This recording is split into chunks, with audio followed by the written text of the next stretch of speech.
Today's video I'm going to show you how to simply chop a pepper into nice julienne. So what I tend to do is I cut off the side pieces like this.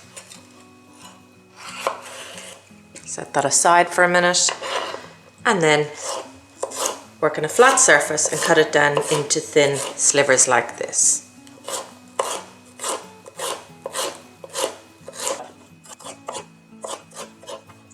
If you have a piece with a bit of pith in it, I would just scoop it out, slice away,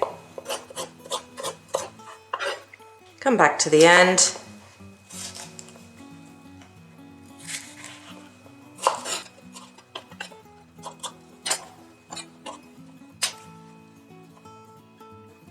and there you have how to chop a pepper into nice julienne easily and safely.